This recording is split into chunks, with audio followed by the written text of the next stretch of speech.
আমরা জানবো মুঘল সাম্রাজ্যের মধ্যে যে অন্যতম শাসক ছিল সম্রাট শাহজাহান। শাহজাহানের যে তোমার তাজমহল নির্মাণ তিনি কিভাবে করেছিলেন এবং কার স্মৃতিকে তিনি স্মরণ করে বা কার স্মৃতিচারণের জন্য তিনি এই মমতাজ মহলটা তৈরি করেছিলেন সেটা আমাদের জানতে হবে। তোমরা জানো শাহজাহানের স্ত্রীর নাম ছিল মমতাজ এবং সেই মমতাজের স্মৃতিকে ধরে রাখার জন্য তিনি কিন্তু এই মমতাজ মহলটা তোমার নির্মাণ করেছিল। এটা ছিল যমুনা নদীর তীরে এবং এটা তোমার প্রায় 20,000 তোমার শ্রমিকের প্রায় 22 বছর সময় কিন্তু লেগেছিল। তারপরে এই যেটা নির্মাণ করতে তিনি কিন্তু এই যে পারস্য থেকে তারপর হচ্ছে তোমার ভারতের যত কারুকার্য শিল্পী আছে তাদেরকে কিন্তু তিনি কি করেছিলেন সেখানে সমারোহ করেছিলেন এবং এটা প্রথমে কিন্তু তোমার কাঠের তৈরি একটা নকশা তার আগে তৈরি করছিল এবং এটার যে নকশা এটা এই শাহজাহানের যে হৃদয় থেকে জন্ম নিয়েছে, যে কোথা থেকে কপি করা এরকম না, অর্থাৎ তার নিজের এই হৃদয় থেকে জন্ম নিয়েছে কি এই মহলটা কিভাবে হবে বা কিরকম হবে, সেখান থেকে এটার কিন্তু নির্মাণ হয়েছে।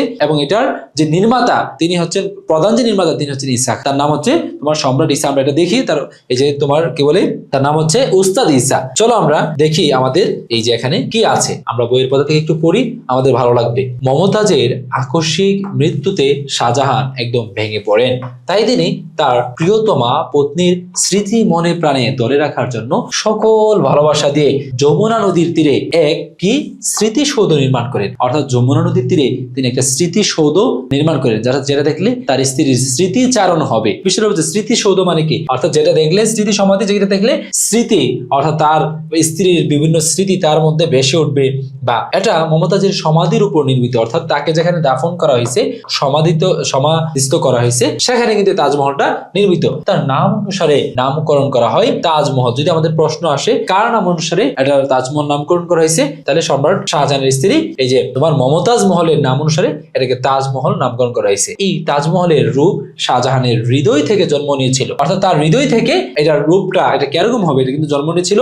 এর নমুনা তৈরি করার জন্য তিনি পারস্য, তুরস্ক ও বঙ্গ ভারতের শ্রেষ্ঠ শিল্পীদের নিয়োগ করেন। প্রথমে কাঠের তৈরি নমুনা নির্মিত হয়, পরে তার রূপ শ্বেত পাথর দ্বারা প্রকাশ পায়। এটা নির্মাণ করতে 20,000 শ্রমিকের 22 বছর সময় লেগেছিল। 20,000 শ্রমিকের 22 বছর, অর্থাৎ কি একটা কর্মযোগ্য হয়েছিল সেটা তুমি কল্পনা করতে পারো। 20,000 শ্রমিক 22 বছর টানা কি করছে, শুধু কাজ করে গেছে। আচ্ছা, এর উচ্চতা হচ্ছে 130 ফুট এবং প্রস্থ হচ্ছে 313 ফুট। এর কারুকার্য সম্পাদন করতে রং বেরঙের 35 রকমের পাথর এই ব্যবহার করা হয়েছে। অর্থাৎ এই তাজমহলটা তোমার নির্মাণ করতে গিয়া এই সম্রাট শাহজাহান প্রায় 35 রকমের পাথর ব্যবহার করছে। অর্থাৎ বর্তমান বিশ্ব এরকম বিল্ডিং বা এরকম একটা সৌধ তৈরি করা কিন্তু খুব টাফ, বা এরকম চিন্তাই করতে পারে না অনেকে, ঠিক আছে, অনেক টাকার একটা বিষয়। তারপর হচ্ছে এই জন্য কিন্তু এই তাজমহলটা হচ্ছে পৃথিবীর যে সপ্তাশ্চর্যের একটা। তারপরে তাজমহলের যে দেয়ালে কোরআন শরীফের